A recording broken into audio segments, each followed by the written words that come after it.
Hello, I'm Mark Peikert, host of Working Blue, and you are here for another episode where I get to sit down with a lot of super hot guys to talk about being hot and also being funny and charming and just general all around very cool guys. It's the favorite part of my week. I hope that it's the favorite part of your week too, but even if it isn't, I'm getting your page view, so I don't care. And today I'm very excited because I have Travis Connor, who just filmed a big scene for Ride or Die, which is out, and he's going places. And also, it's like looking in a mirror, and who doesn't want to do that as often as they can? Let's bring him on. Hello, hello. Oh, it's like looking in a mirror. Should we do some like mirror mime exercises while we're here? I hate mimes. Absolutely not. Thank you. That was a test. You passed. Do you get Johnny Sins a lot? Yeah. Before I got that a lot in my other jobs. People would constantly say I look like Johnny Sins. Yeah, because if you're bald, you look like everybody's bald. Exactly. That's all anyone can see from here up, and they're like, "Oh, of course, Johnny Sins." Yeah. I mean, I was doing. Although you do actually look like Johnny Sins. I mean, I'll take it. But I also love how people tell on themselves by bringing up Johnny Sins, where I was doing something like this at my old job at Playbill. Oh, yeah. And people were commenting, like in the Instagram live stream where I'm talking to like a Broadway celebrity, like, "Oh my God, you look just like Johnny Sins." And I'm like, "Hello, Playbill viewers." It's like somebody has a Brazzers subscription. It's Broadway and Brazzers. Those are the two big things. I can't live without my Brazzers. I mean, who can truly? Take the Broadway, but not my Brazzers. I was really excited when we were able to connect because I think that you have such a great look, and once you're in with the Falcon Raging Stallion guys, then I know that you're not going to be an asshole. And I was like, kind of true, yeah. Yeah, let's get this hot guy on. So I mean, because I've already brought it up, but your scene just came out with Ride or Die. Yeah, I had the first scene in the series for that with Chris Damned. Yeah, that just came out last week. Yeah. And Chris, our first guest, a forever favorite of Working Blue, such a handsome French cunt. Such a cunt, yes. The emphasis on the C, yeah. Yeah. Mm-hmm. Well, French. Yeah.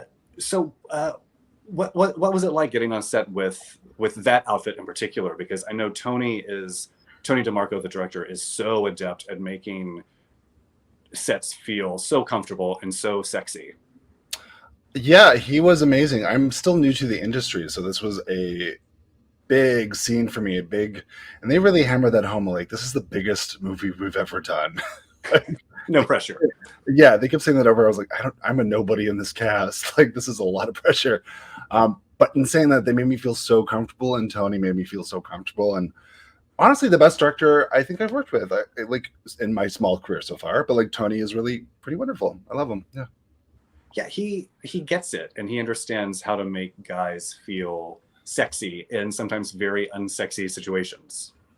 Yeah, because the scene that we did for this, it's a very dark movie, which a lot of people don't realize when they're going to go watch it. They're like, "Oh, it's just another porn," but it really is like it's a cinematic, dramatic, dark series with scripted elements to it and character development. So, like, my scene gets very dark at the end of it. So it's kind of balancing out all of that kind of actory stuff, kind of the dark stuff that's happening in the scene, while still keeping it kind of hot, and So it was a very interesting experience for, I think, even Tony, because I think that was the first time he had done that. So, and was this your first time doing the stills on set for a release as well? No, you do that for every movie you make. Basically, you do like photo stills. You're talking about, right? Yeah. So that's part of every movie, basically, and it's the worst part. I'm obsessed with the process of having these done, and I wasn't sure if you'd done them before, because some studios just do like production photos, like have someone shooting during the sex. But it's the guys. I love that, by the way. I have not had that yet. I would love that. The guys always look so uncomfortable, and like they just took some wax and smeared it on their dick to make it extra shiny, and you can just see the pain in the eyes. It's a lot of work to do the photos just because it's kind of, you mostly do it before you actually film anything. So you're kind of plotting out the scene with the photo stills. And you're not really sure how everything's actually happening, and you're just having to make it up in the moment of when you're taking the pictures. And then, yeah, you just got to be hard for so long. And just posing and being sexy and Yeah. getting that, trying not to get a rictus grin where it's just like, it's surgically enhanced. Yeah, no, I've seen some of the photo stills I've had, and I've had a lot of like these faces of like, oh, like this crazy. I guess that's my pleasured face. So it's something I'm looking to work on, that kind of face for the stills. I gave up on working on my thirst trap face, and now everything's just like neck down, Yes. just artfully obscured in some manner to not draw attention to it. But just look at my abs. Look at my abs. Don't look at this. Like Grinder, it's just like a sea of headless torsos. Yeah. And you know what? That's just people being kind to themselves. It's called self-care. You know what? My favorite thing on Grinder is the people that have no profile picture. Those are the hot straight guys. Those are the ones. They're the discreet guys. They're the guys you want to go for. Yeah. I mean, they are so confident they don't even have to sell themselves. Yeah, exactly. And that's sexy. Honestly, I can't rave enough about it. So tell me a little bit about your journey so far in your career. What prompted you to get into fan platform stuff, to get into sex work? I started because of COVID, basically. I was doing other work. I've been a performer for 15 years. I don't know if I should disclose what I used to do before, because that can be a boner killer for some people, but you can ask me at some point if you want to.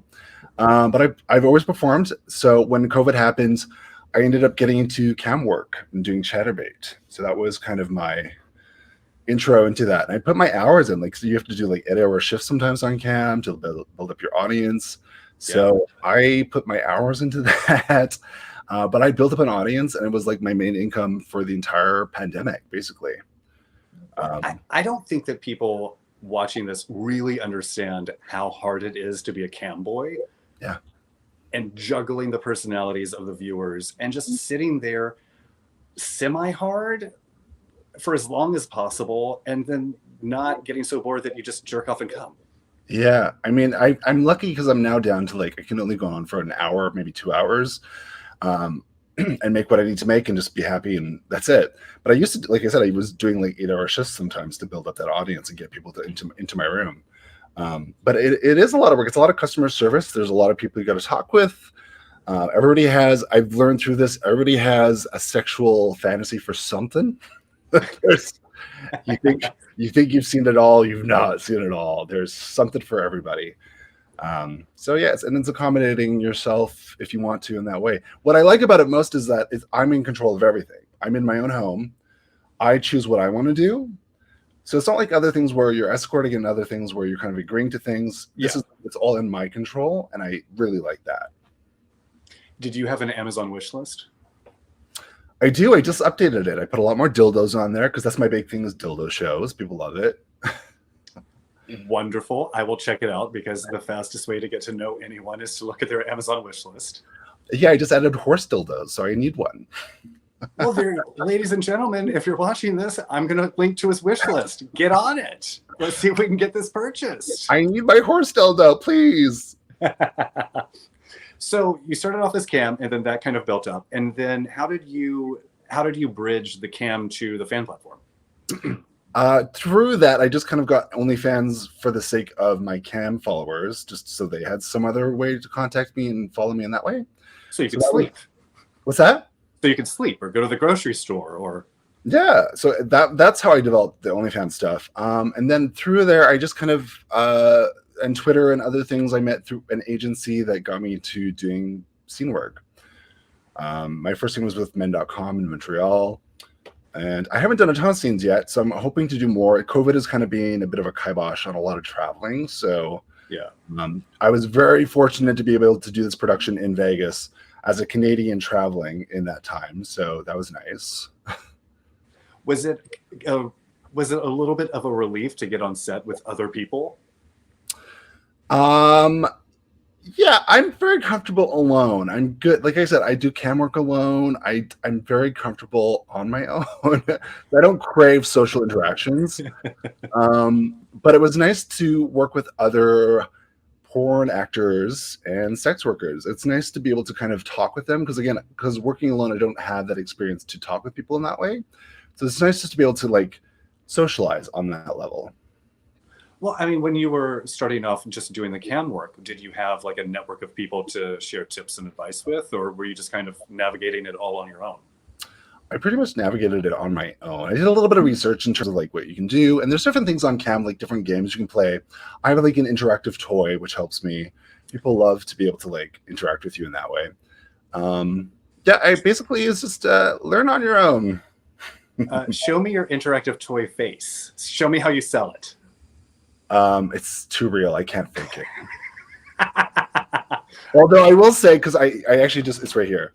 I just got this, and it's the new Edge 2 toy, which is really good. This one makes me come on cam constantly now, which I never could do before. But I see a lot of straight models use the little tiny one, the interactive toy, and they really overact that shit because you really can't feel it. And so I will watch sometimes some other like straight actors cam shows, and it's pretty funny just to see how they take the toy in their butt. I love the straight Romanian guys with the little pink love ents. Yeah, that's the one. Yeah, who are just being electrocuted. Yeah, that's it. They're like, oh, but it's like it's nothing like that. Like, I put it in. I'm like, is this thing on? This guy's got it. We like this guy. He's good. I mean, you heard it here first, ladies and gentlemen. Like that's the toy of the season. Yeah. Rush. Do not walk. Yeah. So what are you looking to do next now that you've started seeing work, now that you're kind of becoming a known entity in the industry? Is it upgrade your fan platform stuff? Is it do more studio work? I would love to do more studio work. I particularly like working with Raging Stallion and Falcon. I actually really love that experience. I've done 2 movies with them. And pardon me, I got a burp. I just had a chicken smoothie. A what? My chicken smoothie. What is a chicken smoothie? Chicken, beets, sweet potato, sweet peppers, and beans. And then I just blend it. 2 chicken breasts. It looks nice, but it's not. You know what? When you don't have the energy to chew. I don't have time. You're so busy. Right. I'm booked and blessed. But I would love to be booked more for doing more scene work because I would actually like to do more of that. That's where I would like to take this a bit more. It was kind of experimenting in the last year. I haven't even done it for a year yet. So very new. Oh my God. From just jerking off on cam for strangers to filming with Raging Stallion in under a year. That is the Canadian success story. Only in Canada can that happen. Were you shy about doing more stuff beyond cam and getting your face out there more and being recognized for this? Yes and no. I'm known in Canada. I have a bit of a public persona in Canada, so it was a weird balance of me of like, if I make this decision to do porn, I really can't come back from this. So it's a choice I have to make, and I had to really dig deep to see if that was what I wanted to do. And it turns out I did, and I don't regret it. But it was definitely a choice to do that. Where I think a lot of people who get into it initially don't really have that exposure prior to. So this for me was kind of like, I felt like it was giving up a lot of the previous exposure that I had and a lot of opportunities that could come with that. But I was willing to do so to be able to live my life the way I wanted to. So that's it. Alone, no social interactions, and horny. Yeah, which is exactly how I love it. That's my Canadian dream. My new saying in life is like, tomorrow is never promised. So really, like, if there's things that you want to do, and especially in this world, like, listen, life is crazy here. There's wars happening everywhere, pandemics, all kinds of crazy shit. A bus could hit me tomorrow. Who knows? People hate me. Live the life you want to live. Like, don't live without regrets. That's kind of where my motto is nowadays. Like, just do what you want to do, and don't really look back from that. That's why I'm still smoking. I could get hit by a bus tomorrow. Why would I not have my cigarette? Yeah, the slow burn. The slow burns are I'm all about a slow burn. slow death. Yeah. Did any of your concerns about moving full throttle ahead with porn come true? No, no. I still haven't come out to my family in this way, so I haven't told them yet. And it's really just my close family. So that's still something, and I'm sure somebody's going to watch this and tell them. So thank you so much. It's totally possible. I've come out so many times in so many different ways, so I feel like this is just the process of coming out for this now too. But in terms of like all my friends know publicly, people mostly know. I haven't come out in terms of my other public platforms and being like, this is what I'm doing full throttle yet. I haven't gotten myself there. I think I've just been waiting for that moment of like establishing as like, oh, I am a porn star, to be able to say that stuff, right? Yeah, because I mean, if it's just who wants to pin their hopes and dreams on 2 studio roles? Yeah, I mean, you can do porn, like you can do a scene in porn, but does that make you a porn star? It does not. You know, so, and I am very much aware of that. So that's kind of, I would love to do more work to be able to be like, okay, this is actually what I'm doing now, right? It's not just like a one and done situation. Yeah, before you need to make sure you don't burn bridges before you burn bridges. Exactly. And I know how to burn a bridge, trust me. Yeah, same here. We'll talk about that later. Do you get recognized?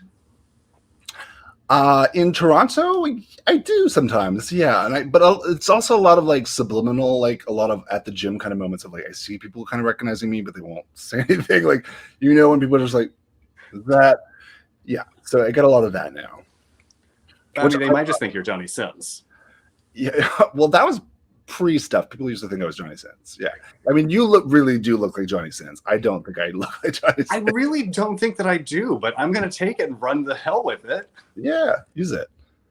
I watch. You know what? I'm going to rebrand this whole thing. I'm going to figure out the porn version, the pornier version of Johnny Sins' name, and just use Johnny, that. Johnny, what's a good one? Like Johnny I can't think of it off the top of my head. It'll come to me though. You know what? You just need a minute. Improv is all about waiting a beat and then making the joke. Exactly. Has it influenced your dating life at all? Just doing this professionally? Not really, because I haven't been dating. I was in a long-term. Part of the reason I got into all this is I was in a long-term 7-year relationship. Just before the week of COVID, I lost my job. My 7-year relationship. We officially split up, and so the gym's closed. It was a horrible week. Yeah. So that was kind of what also prompted me to get into this stuff too, was like wanting to live for myself and not have to parameter myself around relationships or dating in that way. So I'm happily single. I am seeing somebody kind of a little bit now. It's very, very complicated. Oh. I can't even begin to describe it to you right now. It's very complicated. But yeah, I'm just like, living life day by day. You're giving me a whole mysterious hunk vibe today, and I'm living for it. I love to keep things mysterious. I haven't told you anything about myself yet, and that's how I like it. No, and also I'm just extremely not curious, so I'm never going to ask you anything directly about yourself. Oh, perfect. There are some interviews where I barely ask any questions, and it's just me chit-chatting away. Good. So I have to ask, when you, because so many guys before they film a bottoming scene, they restrict all food and drink to water. Mm-hmm. So post bottoming scene, what is your go-to meal? The ride or die scene was crazy. That was a crazy long day. And I didn't eat all day. Basically. Well, they were trying to feed us just before the scene, which always happens. Like, hey, we're going to order for the crew. And he was like, what do you want? I was like, I don't know. Like, I really can't eat. we're going to film this. One, because I have anxiety about, you know, I'm just anxious about like doing stuff. And two, it's like, I'm bottoming. I don't want to spray shit everywhere on the camera. Not for your first Raging Stallion. So it's a very long day, and I think we wrapped around like midnight that night, which was 3 a.m. my time. So I think I ordered like some Chinese that night. I just binged. You know what I did? I binge watched the Squid Games and I binged some Chinese food as I watched that, which I know that is an extremely intense day. Yeah. And did you see how the scene ends? Yeah, you really know all about self-care. Yeah, exactly. It's a priority for you, I can tell. And finally, because one of the things that I'm obsessed with when talking to guys with fan platform accounts is there's no real preview of what one can get on a fan platform account. So if you were asked to describe your fan platform content, which I'm now asking you to do, how would you describe it? Twitter is a great way of kind of previewing a lot of things for those things. So if you're really interested, you can check out what Twitter. Unfortunately, I've been permanently banned from Twitter. Mm-hmm. I'm just like a president apparently, and like all those people. More mysterious by the minute. There you go. I didn't post, and it was an artistic backside cover photo that apparently was too much for Twitter. It was totally artistic, nothing pornographic about it. But I lost it. Anyways, so if you want to check out my OnlyFans, you can go to Travis Connor XXX, and it is people seem to like it. I have some collab scenes. Unfortunately, I don't have a ton of collab scenes because it's hard to find other people in Toronto to do that. We're actually pretty conservative sex-wise here. There's no porn studios. There's not a ton of porn actors, and most people that do want to film stuff don't want to show face. They just like. Which is fine, but it's also, I prefer, an actual human interaction over a mask. But I have scenes on there that I do have scenes with people. I have a lot of dildo action stuff. I have a lot of photo shoots, and I'm updating pretty frequently. So I'm trying to grow. I'm trying to work on that. That's what I've worked on kind of the least in all of this. I've worked a lot on my porn stuff, and I worked a lot on my Chaturbate shows, but I've really not put a lot into my OnlyFans. So it's really developing over the last couple of months. This is your quarter. This is your quarter for fan platform. Yes, exactly. Yeah. We're going to look at those quarterly reports later in the year, and we're going to reconvene and see how well you've done. Don't judge me next to Bo Butler. Oh. I would never judge you next to Bo Butler. That Southern Bo hunk. He gets all the hits. He does. You know what? He's filling a niche. He is. Also, can I just say Bo Butler is one of the nicest people I've ever worked with. It's sickening. And the sweetest person, and I cannot rave enough about them. Like, one of the best people. He's literally Pooh Bear. Yeah. Oh my God, I love Winnie the Pooh. It's Bo Butler. It is. That's true. Walking around with no pants. I gotta fuck that Pooh Bear. We're rooting for you. Travis, that is all the time that we have. Thank you so much. This was a delight. I kind of figured it would be, but you never know. I'm glad.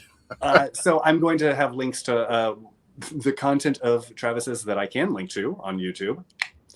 And check him out on Instagram. Check out his fan platform. And tune in next week for another episode of Workin' Blue.